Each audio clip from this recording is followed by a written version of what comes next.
So இப்போ நிறைய இடங்களில் போனோன்னா குழந்தைக்கு வந்து இந்த கேஷை கொடுத்துருவாங்க. இந்த தாத்தா பாட்டிகள் வந்து கேஷ் கொடுப்பாங்க, இல்லைனா கோல்டு கொடுப்பாங்க, நகைகளாக கொடுப்பாங்க. மந்த்லி கார்பஸ் வந்து அவங்களுக்கு வந்து பத்தாது ஒரு பர்டிகுலர் டைமில். குழந்தையை எதிர்பார்த்து இருக்க வேண்டியிருக்கும், அவங்க மகனையோ மகளையோ எதிர்பார்த்து இருக்க வேண்டியிருக்கும். ஃபினான்ஷியலி டிபெண்டாக இருக்கக்கூடாது அப்படின்னு நினச்சாங்கன்னா என்ன விஷயத்தை ஃபஸ்ட்டு அவாய்ட் பண்ணணும் சார்? குழந்தைங்கள் ஓரளவுக்கு ஏஜ் வர ஆரம்பிச்சிருச்சுனாலே நீங்கள் வந்து அந்த குழந்தைங்களுக்கு வந்து பணத்தை பற்றி சொல்லி கொடுக்கணும்.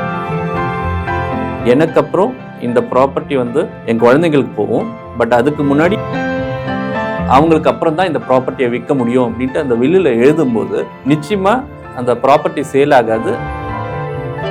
ஒருத்தர் இறந்துருவாங்க, அவங்களோட சொத்து யாருக்கு அப்படின்றது அடுத்து பெரிய பிரச்சனையாகும். ஸோ அந்த நேரத்தில் அந்த வில்லை படிக்கும்போது எனக்கு ரொம்ப குறைவாக வந்துருச்சு அப்படின்றனால அந்த சர்ப்ரைஸ்னால அப்போ தான் அந்த தகராறே வரும். வணக்கம் சார். வணக்கம். இன்னைக்கு இருக்க நிறைய பேரண்ட்ஸ் பார்த்தீங்கன்னா பணம் வந்து நிறைய குழந்தைங்கிட்ட கொடுக்க ஆரம்பிக்கிறாங்க. ஸோ நிறைய குழந்தைங்கிட்ட பணம்ன்றது நிறையவே இருக்குது. ஸோ பேரண்ட்ஸ் பண்ணுற ஒரு பெரிய மிஸ்டேக் என்ன சார் இந்த மாதிரி பணம் கொடுக்குறப்ப குழந்தைங்களுக்கு? நிறைய நேரங்களில் வந்து பர்டிகுலராக சீனியர்ஸ் இவங்க வந்து அவங்களுடைய குழந்தைங்களுக்கு வந்து தேவைக்கு அதிகமாகவே கொடுத்துருவாங்க.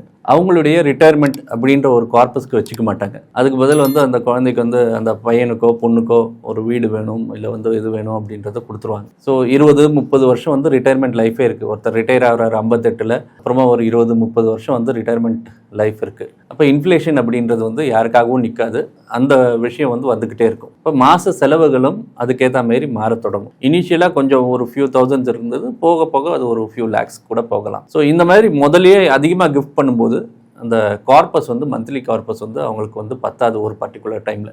அப்போது அந்த குழந்தையை எதிர்பார்த்து இருக்க வேண்டியிருக்கும், அவங்க மகனையோ மகளையோ எதிர்பார்த்து இருக்க வேண்டியிருக்கும்.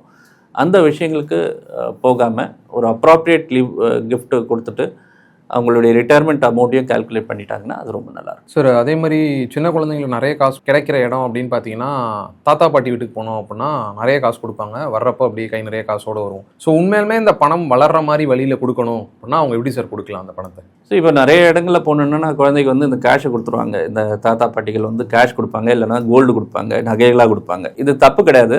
பட் அதுக்கு பதில் அதுக்கு வந்து ஒரு இன்வெஸ்ட்மெண்ட் அப்படின்றது ஒன்று போட ஆரம்பிச்சிட்டிங்கன்னா அது வந்து ரொம்ப லாங் டேர்முக்கு ஒரு கோலுக்கு யூஸ்ஃபுல்லாக இருக்கிற மாதிரி இருக்கும். ஃபார் எக்ஸாம்பிள், நீங்கள் ஒரு சுகன்யா சம்ரிதி அக்கௌண்ட் ஓப்பன் பண்ணலாம். அந்த குழந்தைகளுக்காக சுகன்யா சம்ரிதி ஆல்ரெடி அவங்க பேரண்ட்ஸ் ஓப்பன் பண்ணலன்னா ஒரு தாத்தா பாட்டி வந்து அவங்களுக்காக ஓப்பன் பண்ணலாம், அதில் கான்ட்ரிபியூட் பண்ணலாம். ஆர் ஒரு எஸ்ஐபி, ஒரு சைல்டு எஸ்ஐபி ஒன்று ஓப்பன் பண்ணிவிட்டு அதுக்காக வந்து அவங்க வந்து லாங் டேர்முக்கு கான்ட்ரிபியூட் பண்ணிட்டு இருக்கலாம். இதில் என்ன ஆகும் அப்படின்னா டைம் ஆகும்போது, அதாவது நீங்கள் உடனே கொடுக்கறதுக்கு பதில் நீங்கள் இங்கே யூஸ் பண்ணிக்கிற அந்த ஸ்ட்ராட்டஜி வந்து டைம். அந்த டைம் கொடுக்கும்போது அந்த கார்பஸ் வந்து வளர்ந்து பெருசாக இருக்கும். சரி, அன்றைக்கே கேஷ் கொடுத்தோன்னா அன்றைக்கே செலவாயிடும், அது அன்றைக்கே போயிடுச்சு. பட் 20 வருஷம் கழிச்சும் உங்களுடைய ஞாபகம் அந்த குழந்தைக்கு வேணும் அப்படின்னா இந்த ஒரு கார்பஸ் வரும்போது நிச்சயமாக அந்த குழந்தை உங்களை நினச்சி பார்க்கும். அந்த மாதிரி ஒரு கார்பஸை கிரியேட் பண்ணுறது ரொம்ப நல்லது. சார் இப்போது பேரண்ட்ஸ் வந்து அவங்களோட சில்ட்ரன்ஸில் வந்து ஓல்ட் ஏஜில் சொல்கிறேன் சார், ஃபினான்ஷியலி டிபெண்டாக இருக்கக்கூடாது அப்படின்னு நினச்சாங்கன்னா என்ன விஷயத்தை ஃபஸ்ட்டு அவாய்ட் பண்ணணும் சார்? இப்போ ஃபினான்ஷியலாக வந்து நம்ம டிபெண்ட்டாக இருக்கக்கூடாது அப்படின்னு நினச்சோன்னா நம்ம கையில் இருக்கக்கூடிய செக்யூரிட்டி ரொம்ப ரொம்ப நல்லா இருக்கணும். ஃபினான்ஷியல் செக்யூரிட்டி இருக்கும்போது டெஃபினட்டாக எந்த ஒரு ப்ராப்ளமும் வர்றதுக்கான வாய்ப்புகள் ரொம்ப அதிகமாக கிடையாது. முதல்ல நம்மளுடைய தேவைகள், அதுக்கப்புறம் அவங்களுக்கு தேவை இருக்கும், அதுக்கான ஹெல்ப்பை நம்ம வந்து பண்ணலாம். இந்த ரிட்டையர்மெண்ட் கார்பஸை எந்த காலத்துலையும் வந்து வேற ஒரு கோலுக்காக வந்து கொடுக்காமல் இருக்கிறது ரொம்ப நல்லது. அதாவது ரிட்டையர்மெண்ட் கார்பஸ் அப்படின்றது ரிட்டையர் ஆனதுக்கு அப்புறம் இருக்கக்கூடிய அந்த கார்பஸ் தான் அவங்களுடைய ஃபண்டமெண்டல் ஒரு ஆஸ்பெக்டே. அதை வந்து நம்ம கிஃப்ட் பண்ணிட்டோம் அப்படின்னா அந்த டிபெண்டன்சி வந்துடும். அது வராமல் தவிர்க்கிறது நல்லது. சார் நிறைய குடும்பங்களில் பார்த்தீங்கன்னா பணம் என்ன எவ்வளோ வருது, எவ்வளோ செலவு, இந்த மாதிரி விஷயங்களை வெளிப்படையாக பேசவே மாட்டாங்க. அது பேசுகிறது பெரிய தப்புன்னு சொல்லுவாங்க, அதாவது வெளிப்படையாக பேசக்கூடாது அப்படின்னு சொல்லுவாங்க. ஸோ இந்த மாதிரி டைமில் இந்த மாதிரி கான்வர்சேஷனை எப்படி சார் ஆரம்பிக்கிறது? குழந்தைங்கள் ஓரளவுக்கு ஏஜ் வர ஆரம்பிச்சிருச்சுனாலே நீங்கள் வந்து அந்த குழந்தைங்களுக்கு வந்து பணத்தை பற்றி சொல்லி கொடுக்கணும். குடும்ப நிலைமை, நிதி நிலைமை இப்படி இருக்குது அப்படின்றது வந்து பேசணும். ஸோ இந்த விஷயங்களை பேசும்போது அந்த குழந்தைங்களுக்கும் வந்து தெரிய ஆரம்பிக்கும், ஒரு ஓப்பன்னஸ் இருக்கும், டிரான்ஸ்பரன்சி இருக்கும். இந்த விஷயங்கள்னால அந்த குழந்தைங்களுக்கும் கான்ஃபிடென்ஸ் இருக்கும். ஓரளவுக்கு மெச்சூரிட்டி வந்து அந்த குழந்தைங்க வெளியே சொல்லாது அப்படின்ற நம்பிக்கை உங்களுக்கு இருக்குது அப்படின்னா அந்த குழந்தைங்களை டிஸ்கஷன்ஸில் ஆட் பண்ணிக்கிறது நல்லது. பர்டிகுலராக நிறைய நேரங்களில் வந்து ஹஸ்பண்ட் அண்ட் ஒய்ஃப் அவங்களுடைய கம்யூனிகேஷனே இருக்காது. ஒரு ஹஸ்பண்ட் இன்வெஸ்ட் பண்ணிட்டு இருந்திருப்பாரு, ஒய்ஃபுக்கு ஒன்றுமே தெரியாமல் இருக்குது. இது மாதிரி பல ஃபேமிலிஸை நாங்கள் பார்த்துருக்குறோம். நாங்கள் எப்பயுமே என்கரேஜ் பண்ணுறது வந்து ஒரு ஸ்பவுஸ், பர்டிகுலராக பார்ட்னர் நடுவில் வந்து தெரியணும். அண்டு குழந்தைங்க ஓரளவுக்கு மெச்சூராக இருக்கிறாங்கன்னா அவங்களுக்கும் ஓரளவுக்கு இந்த விஷயங்கள் தெரிஞ்சிருக்கணும். ஒரு குடும்பத்தோட பிரைமரி பிரெட் வின்னர் வந்து பாஸ் ஆயிட்டாங்க அப்படின்னா இப்போ இருக்க அந்த ஸ்பவுஸ் வந்துட்டு எப்படி சார் மேனேஜ் பண்ணுறது, அதாவது ஃபினான்ஷியலி செக்யூர் அப்படின்றத எப்படி தெரிஞ்சுக்கிறது சார் அவங்க? இப்போ வில் அப்படின்ற ஒரு கான்செப்டை பற்றி நம்ம நிறைய பேசிக்கிட்டே இருப்போம். வில் அப்படின்னும் போது ஒருத்தருக்கு பிறகு அவருடைய விருப்பப்படி அந்த பணம் வந்து அவருடைய ஃபேமிலிக்கோ இல்லை அவர் எடுத்த அந்த கோலுக்கோ போகிறது தான் ஒரு வில். அவர் எழுதி வச்சிருக்கிற ஒரு ஆசை, அவரோட ஆசை. ஸோ இப்போ ஜென்ரலாக ஒரு ஸ்பவுஸ் தவறிட்டாங்க, ஒரு பிரெட் வின்னர் தவறிட்டாருன்னும் போது ஒரு ஸ்பவுஸ் மட்டும் இருக்கிறாங்கன்னா அவங்களுக்கு ஃபினான்ஷியலி பெருசாக ஒரு சப்போர்ட் இருக்காது. ஸோ அப்போ அவங்க வந்து குழந்தைங்களை நம்பி போக வேண்டிய ஒரு விஷயம் வந்துடும். வில் வந்து குழந்தைங்களோட பேரில் எழுதி வச்சுருப்பாங்க. இந்த லிவிங் ஆஸ்பெக்டை போட்டுட்டாங்க அப்படின்னா அந்த ஒரு பர்டிகுலர் ஸ்பௌஸையும் நீங்கள் வந்து டேக் கேர் பண்ணக்கூடிய ஒரு எஃபெக்டை வந்து அந்த வில்லில் கொடுக்கும்போது, அதாவது எனக்கு அப்புறம் இந்த ப்ராப்பர்ட்டி வந்து என் குழந்தைங்களுக்கு போகும், பட் அதுக்கு முன்னாடி என்னுடைய ஒய்ஃபுக்கு இந்த ப்ராப்பர்ட்டியில் இருக்கக்கூடிய உரிமை இருக்குது, அவங்களுக்கு அப்புறம் தான் இந்த ப்ராப்பர்ட்டியை விற்க முடியும் அப்படின்ட்டு அந்த வில்லில் எழுதும்போது நிச்சயமாக அந்த ப்ராப்பர்ட்டி சேல் ஆகாது, அந்த ஸ்பௌஸையும் வந்து குழந்தைங்க பார்த்துப்பாங்க. ஸோ இந்த விஷயம் ரொம்ப இம்பார்ட்டன்ட். சார் இப்போ நம்ம நிறைய ஸ்டோரிஸ் கேட்டிருக்கோம் சார். இப்போது வீட்டில் ஒருத்தர் இறந்துருவாங்க, அவங்களோட சொத்து யாருக்கு அப்படின்றது அடுத்து பெரிய பிரச்சனையாகும். ஸோ இந்த மாதிரி விஷயங்களை ப்ரிவென்ட் பண்ணணும்னு நினச்சோன்னா நம்ம என்ன சார் பண்ணியிருக்கணும்? நிறைய நேரத்தில் இந்த சொத்து தகராறு வர்றது வந்து இந்த சர்ப்ரைஸ்னால் தான். யாருக்குமே எதுவுமே தெரியாது, டிரான்ஸ்பரன்சி இருக்காது, சர்ப்ரைசஸ் வரும். வில் எழுதியிருக்கிறது பார்த்தோன்னா ஒருத்தருக்கு கூடுதலாகவோ ஒருத்தருக்கு குறைபாரவோ இருக்கும். ஸோ அந்த நேரத்தில் அந்த வில்லை படிக்கும்போது எனக்கு ரொம்ப குறைவாக வந்துருச்சு அப்படின்றனால அந்த சர்ப்ரைஸ்னால அப்போ தான் அந்த தகராறே வரும். ஒருவேளை அது குறைவாக இருக்குது அப்படின்னா அது எதுக்காக அப்படின்றதையும் அந்த வில்லில் மென்ஷன் பண்ணியிருந்தாங்க அப்படின்னா, ஏதோ ஒரு காலத்தில் நான் வந்து எக்ஸ்ட்ரா ஸ்பெண்ட் பண்ணியிருக்கிறேன், இல்லை வந்து உனக்கு எக்ஸ்ட்ரா கொடுத்துருக்கேன், அந்த மாதிரி விஷயங்கள் அதில் கொடுத்துருந்தாங்கன்னா அந்த ப்ராப்ளம் வர்றதுக்கான விஷயங்கள் கிடையாது. அதையும் விட ஒரு பெஸ்ட்டு சான்ஸ் அப்படின்னா அவர் லைஃப் டைமில் வில் எழுதும் போதே ஒரு விஷயங்களை வந்து அவங்களுக்கு டியூன் பண்ணியிருந்தாரு, அவங்களுடைய எக்ஸ்பெக்டேஷனை அதுக்கேற்ற மாதிரி பல கான்வர்சேஷனில் செட் பண்ணியிருந்தாருன்னா அந்த ப்ராப்ளம் வர்றதுக்கான வாய்ப்புகளும் ரொம்ப ரொம்ப குறைவு. ஒருத்தருக்கு வீடு, ஒருத்தருக்கு மற்ற அசெட் அப்படின்னா அதை வந்து முதலே அவங்க வந்து சின்ன சின்ன டிஸ்கஷன்ஸில் அதை கன்வே பண்ணியிருந்தாங்க அப்படின்னா ப்ராப்பர்ட்டி லிட்டிகேஷன்ஸ் ஆரணும் அந்த அசெட் லிட்டிகேஷன்ஸ் வர்றதுக்கான வாய்ப்புகள் ரொம்ப குறைவு. சார் இந்த லைஃப் இன்ட்ரெஸ்ட் கிளாஸ் அப்படின்னா என்னது சார்? அதே மாதிரி இப்போ ப்ராப்பர்ட்டி சம்மந்தப்பட்ட விஷயங்களில் ஒரு ஸ்பௌஸை அது எவ்வளோ தூரம் ப்ரொடெக்ட் பண்ணும்? லைஃப் இன்ட்ரெஸ்ட் கிளாஸ் அப்படின்னா பர்டிகுலராக நான் சொன்ன மாதிரி அந்த ஸ்பௌஸ்க்கு ஒரு அங்கீகாரம் கொடுக்கறது தான் லைஃப் இன்ட்ரெஸ்ட் கிளாஸு. ஸ்பௌஸ்க்கு ஒரு ஹஸ்பண்டுக்கு அப்புறம் ஆரணும் ஒரு டிபெண்ட்டுக்கு வந்து ஒரு இண்டிபெண்ட் மேனுக்கு அப்புறமா இருக்கக்கூடிய ப்ரொடெக்ஷன் தான் அது.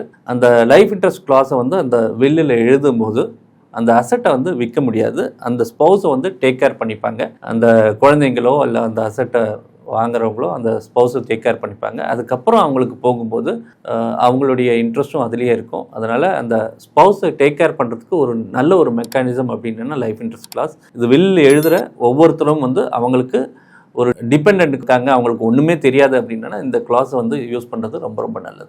சார் இப்போ ஒரு டேக்ஸ் பெர்ஸ்பெக்டிவில் ஸ்மார்ட் கிஃப்டிங் அப்படின்னா என்னது சார்? இப்போ ஸ்மார்ட் கிஃப்டிங் அப்படின்னா நிறைய நேரங்களில் வந்து உங்களுக்கு வந்து நீங்கள் கிஃப்ட் பண்ணலாம், பட் நீங்கள் ஒரு குழந்தைக்கு கிஃப்ட் பண்ணும்போது என்ன ஆகும் அப்படின்னா அந்த குழந்தை வந்து நீங்கள் கொடுக்கும்போது டேக்ஸ் ஃப்ரீ தான், பட் குழந்தை வந்து அதை இன்வெஸ்ட் பண்ணும்போது அந்த குழந்தை பேரில் வேறு எதையோ இன்வெஸ்ட் பண்ணுறாங்க அப்படின்னா அதில் இன்ட்ரெஸ்ட்டோ இல்லை இது இன்கமோ வருது அப்படின்னா அந்த இன்கம் வந்து கிளப்பிங் ஆகிடும். ஸோ நீங்கள் வந்து கிஃப்ட் பண்ணியிருக்கீங்க, அதை திருப்பி கிளப்பிங் ஆகிட்டு திருப்பி டேக்ஸ் பே பண்ணுறீங்க அப்படின்னா நீங்கள் கிஃப்ட் பண்ணுறதுக்கும் அந்த வேல்யூ வந்து அதிகமாக கிடையாது. அதனால் என்ன நீங்கள் கிஃப்ட் பண்ணுறது உங்களுடைய ஓன் க்ளோஸ் ஃபேமிலி மெம்பர் அப்படின்னும் போது அது டேக்ஸ் ஃப்ரீ தான். பட் அது எதுக்கு போகுது, எந்த நேரத்தில் போகுது, எப்படி பண்ணணும் அப்படின்றது ஒரு கொஞ்சம் கன்சல்ட் பண்ணிட்டு பண்ணினீங்கன்னா ரொம்ப நல்லாயிருக்கும். ஸோ அவங்க அதுக்குலேருந்து வரக்கூடிய இன்கம் உங்களுக்கு கிளப்பிங் வருதா அப்படின்றத நீங்கள் பார்த்துக்கணும். அந்த விஷயங்கள் வந்து பார்த்துட்டு தவற சரி பண்ணினாங்கன்னா ரொம்ப நல்லாயிருக்கும். சார் நிறைய வீட்டில் பார்த்தீங்கன்னா வீடு வாங்க சொல்லிடுவாங்க, டவுன் பேமெண்ட் நாங்களே பேரண்ட்ஸ் என்ன சொல்லுவாங்க, நாங்கள் கொடுத்துட்றோம், இஎம்ஐ நீ பே பண்ணிடுன்னு சொல்லிடுவாங்க. இது ஒரு கரெக்டான ஆப்ஷனா சார்? ஏன்னா அவங்களே ஓல்டேஜ் அந்த இதில் இருக்காங்க. ஸோ அந்த டைமில் மெடிக்கல் பில்ஸ் அப்படின்றது நிறைய வரும், அவங்களோட நீட்ஸ்ன்றது நிறைய இருக்குது. ஸோ அதுக்கு ப்ரையாரிட்டைஸ் பண்ணாமல் இப்படி கொடுக்குறது கரெக்டான ஒரு விஷயமா சார்? ஃபஸ்ட்டு ப்ரியாரிட்டி வந்து உங்களுடைய மெடிக்கல் நீட்ஸ், அதுக்கப்புறம் தான் வீடு. மெடிக்கல் நீட்ஸ் எதுவுமே வந்து அவங்களால ஃபண்ட் பண்ண முடியாது. ஒருவேளை நம்ம இந்த மாதிரி ஒரு சிச்சுவேஷன் எடுக்கிறோம், இந்த மாதிரி ஒரு விஷயம் வந்து ஹோம் லோனுக்கு வந்து வேண்டிய டவுன் பேமெண்ட்டை இவங்க கொடுத்துட்டாங்க. இது எங்கேருந்து எடுத்திருக்காங்க, அந்த மெடிக்கல் ரிசர்வ் அப்படின்னு ஒன்று வச்சுருப்பாங்க, அதுலேருந்து எடுத்திருக்காங்க, இல்லை ரிட்டையர்மெண்ட் ரிசர்வ்லேருந்து எடுத்திருக்காங்க. ஒருவேளை மெடிக்கல் நீடு வந்ததுன்னா அந்த லோன் வாங்கினவங்க அதை பே பண்ண முடியுமா? அதுவும் வந்து டெஃபினட்டாக அவங்களால முடியாது. ஏன்னா அவங்க ஆல்ரெடி வந்து இஎம்ஐ கொடுத்துட்ருப்பாங்க, அவங்களுக்கும் வந்து சேவிங்ஸ் பெருசாக இருக்காது, அவங்களும் ஸ்ட்ரகிள் பண்ணிட்டு இருக்காங்க. அப்போ வந்து நீங்கள் வந்து உங்களுடைய மெடிக்கல் நீடு வந்து ரொம்ப பெரிய ஒரு பேர்டனாக அமையும். நிறைய நேரத்தில் சீனியர் சிட்டிசன்ஸ்க்கு இன்சூரன்ஸ் கவரே ப்ராப்பராக இருக்கிறது இல்லை. ஸோ இந்த நேரத்தில் வந்து இந்த மாதிரி ஒரு பேர்டன் வர்றது டெஃபினட்டாக ஃபேமிலி வெல்த்தை வந்து குறைச்சிரும். அதனால் ஃபஸ்ட்டு ரிசர்வ் இருக்குது, அதுக்கு மேலேயும் உங்ககிட்ட பணம் இருக்குன்னா தாராளமாக குழந்தைங்களுக்கு கொடுத்து ஹெல்ப் பண்ணலாம், தப்பே கிடையாது. வில் தவிர நம்மக்கிட்ட இருக்க வேண்டிய முக்கியமான டாக்குமெண்ட்ஸ்லாம் என்னென்ன சார்? லிவிங் வில்லுன்னு சொல்லுவாங்க. எப்படி நம்ம வந்து ட்ரீட்மெண்ட் எடுத்துக்கிறோம் அப்படின்றதுக்கும் ஒரு விஷயம் இருக்குது. ஒருவேளை நம்ம ஹாஸ்பிட்டலைஸ்டு நமக்கு வந்து நினைவே இல்லை, நம்ம என்ன மாதிரி ட்ரீட்மெண்ட் நமக்கு கொடுக்கப்படணும் அப்படின்றத வந்து நம்ம வந்து கிளியராக ஸ்பெசிஃபை பண்ணியிருக்கணும். நிறைய நேரம் வந்து அந்த விஷயங்கள் வந்து தெரியாது. ஏன்னா டைலமாஸ் இருக்கும், குழந்தைங்களுக்கும் அந்த டைலமா இருக்கும், எப்படி ட்ரீட்மெண்ட் பண்ணணும் என்ன ஏது அப்படின்றது தெரியாது, இவங்களோட விஷயம் தெரியாது. அண்ட் வந்து இவங்க பெரும்பாலுமா வந்து ரொம்ப நாள் கோமாவில் இருக்கும்போது எக்ஸ்பென்சஸ் போயிட்டே இருக்கும், ஒரு மெடிக்கல் எக்ஸ்பென்சஸ் போயிட்டே இருக்கும், மெடிக்கல் கவர் எக்ஸாஸ்ட் ஆகிடும், இருக்கிற அசெட்லேருந்து கொடுக்க மாதிரி ஆகிடும். ஸோ இந்த மாதிரி விஷயங்கள் எல்லாம் வரும்போது என்ன மாதிரி ட்ரீட்மெண்ட் எடுக்கணும், என்ன மாதிரி விஷயங்கள் பண்ணணும், நான் என்ன அளவுக்கு கம்ஃபர்டபுள் அப்படின்றது ஒரு ஜென்ரல் ஒரு விஷயம் எழுதி வச்சுருந்தாங்கன்னா அந்த ஃபேமிலிக்கு ஒரு கைடாக இருக்கும். டெஃபினட்டாக வில்லுன்றது வந்து லைஃப்க்கு அப்புறம் ஒருவேளை லைஃப் இருந்து முடிவு எடுக்க முடியாத டைமில் கோமா ஸ்டேஜில் என்ன ஆகணும் அப்படின்றதுக்கும் ஒரு சின்ன ஒரு நோட் எழுதி வச்சுருந்தாங்கன்னா அந்த ஃபேமிலிக்கு அது ரொம்ப யூஸ்ஃபுல்லாக இருக்கும். ஓகே சார், ரொம்ப நன்றி சார். ரொம்ப ரொம்ப நன்றி. தேங்க்யூ.